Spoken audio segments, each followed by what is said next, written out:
Nuix was created in 2000 and has spent the past 11 years developing and refining the world's fastest and most advanced e-discovery and electronic investigation software solution.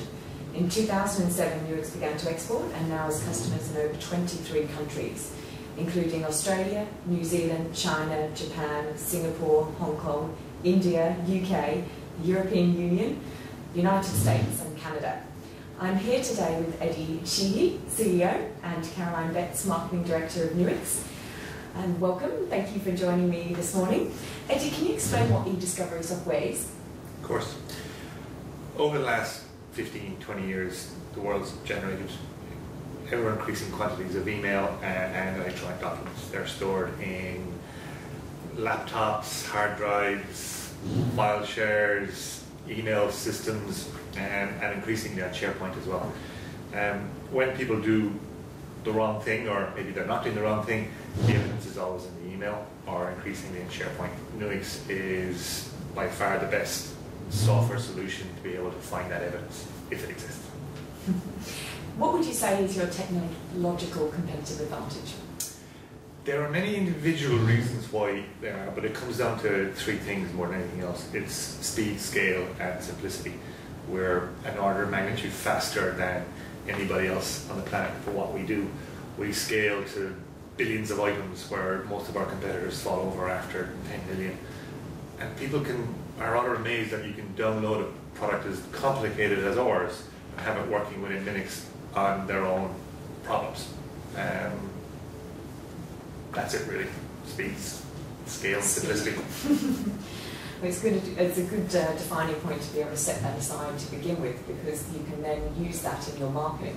And I've seen the company grow in the last couple of years, and I know that marketing has been a key component to your success in expanding in overseas markets. And you've had a very strategic marketing approach going forward into that. Caroline, are you able to share some of your strategies? I don't mean give them all away, because obviously some of them are to be kept secret, but if you could, I guess, elaborate for other companies out there that are growing overseas what your approaches have been, and maybe a few that haven't quite worked but that you used those challenges and overcome them to help you reapproach where you're going globally. Okay, I guess there's three things that we've done that have been really important for us. The first has been our website and online marketing strategy.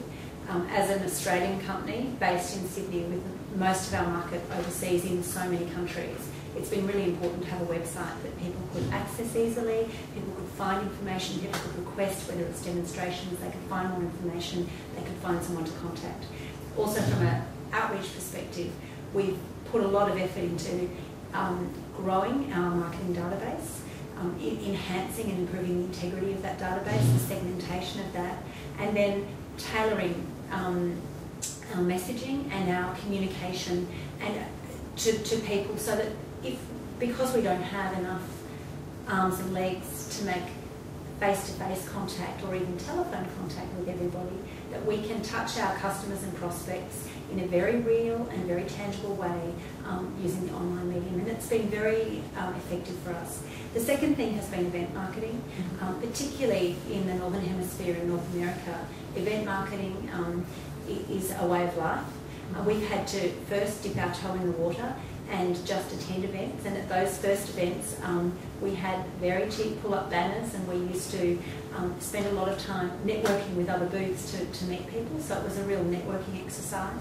And as our software has developed, our brand recognition has increased, we've had to increase the event infrastructure, the number of demonstration areas within a booth, the quality of not only the infrastructure but the pre-event marketing, the post-event marketing, and also doing things to differentiate ourselves at events. And we've found that there's been some events we've learnt that aren't very good value for us. There have been other events where we've realised there's great opportunity to have a massive impact at that event. So we've come up with really interesting competitions that highlight the differentiators that Eddie talked about.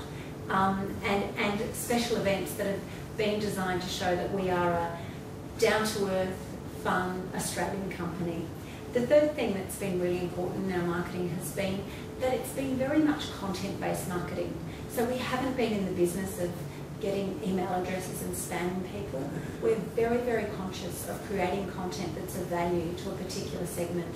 We spend a lot of energy in-house creating mini white papers, insight papers, substantial educational material that helps our prospects and the market, that challenges the status quo and that reinforces our position as a real, genuine challenger brand in the market.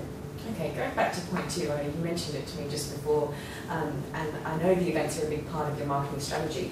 You mentioned that you're having a user forum here in Sydney, and this is a very different concept against your competitors because you're bringing people to Sydney to have this forum, whereas a lot of other companies would probably do something in America or in Europe. What is the user forum? Why Sydney? And I guess, do you want to give everyone a bit of an idea of what you're going to be doing, bringing people to Australia? Being an Australian company has been something that we've gradually matured into putting up front. So in the early days of marketing, particularly in the United States, we really didn't mention Australia very much. But as our product acceptance has increased and our brand, and we've become known as a really fantastic, credible piece of software, support organisation, actually being global and having a base that's in Australia gives us 24/7 support, that nobody else has. It gives us a whole lot of benefits. So we've been able to really capitalise on being Australian. One of the things that a lot of our law firm customers and corporate customers and government customers have jokingly said almost every time we get a new contract was, when are you organising training in Sydney?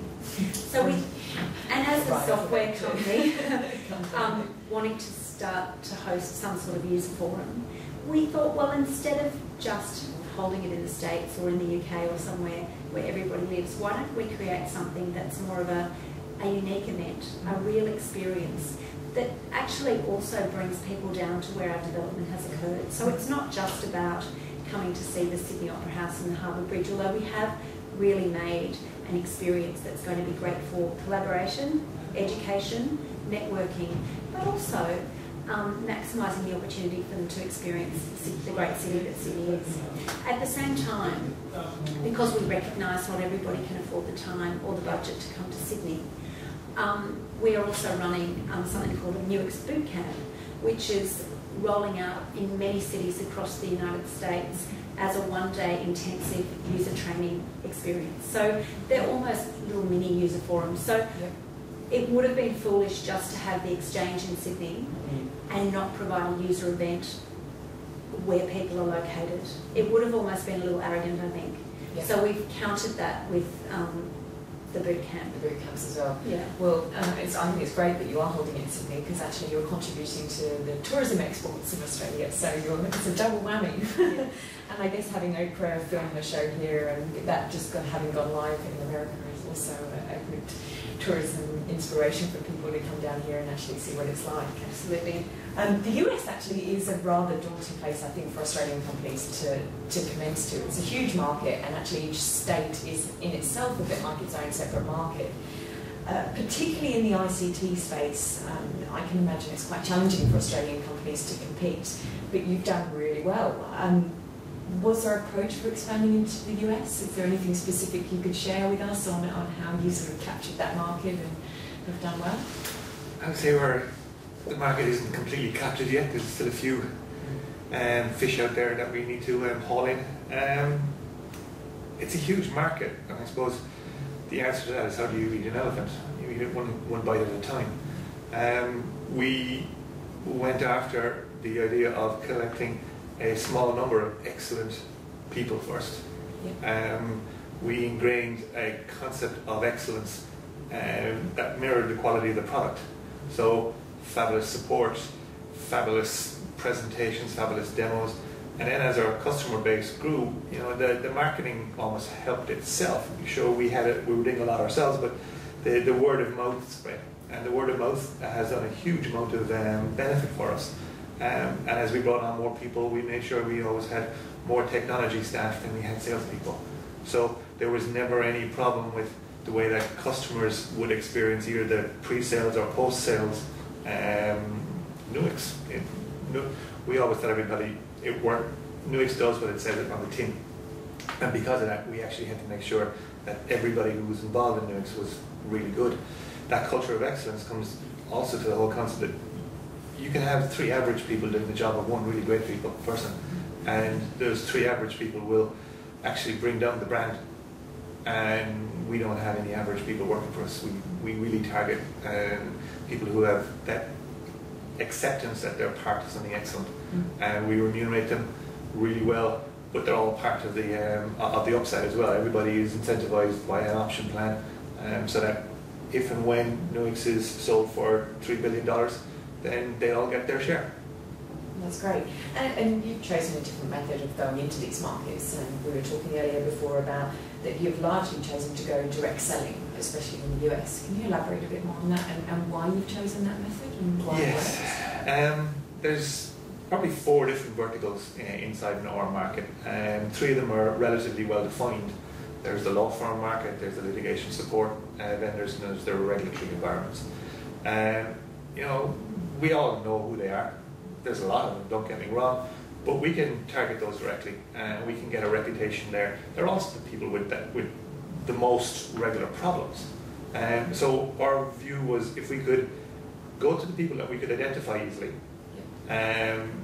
who had the biggest problems and the hardest problems, if we could solve them, then the easier problems to solve, which are basically corporate and government departments, that they would come next. And 2011 is all about, you know, embedding our solutions within the first 3 markets, but going after corporate markets because we know we have the best solution for those guys too.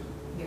Actually, that leads into my next question. What is the future for Nuix? I guess 2011 is a big year, but going forward, where? 2011 is a big year, but I would say every year has been a big year. The next 12 to 24 months is all about embedding ourselves as being the ubiquitous electronic discovery tool set across the entire 4 markets. But Nuix has an element within our product design that nobody else has in our marketplace. We can scale to fantastic quantities of data. We can give corporations a view of what's actually happening within their organization, crossing many multiples of years at their fingertips. Most organizations have a hard time finding what happened yesterday or 2 years ago or 3 years ago. Whereas with the products that we're going to bring out in the next 12 to 24 months, we're going to help organizations, I hope, put governance back into an organization so that they can find things, they can understand who's defrauding them, who's doing the wrong things, who's doing the right things, what the levels of various different people within the organization think of the organization. All of the locked up information within an organization. It would surprise most people that 80% of the data that's stored by organizations is unstructured. 20% of it is available through your Oracle databases and so forth. 80% of it isn't. That's where Nuix comes in. Okay, that's wonderful. It'll be exciting to see you growing.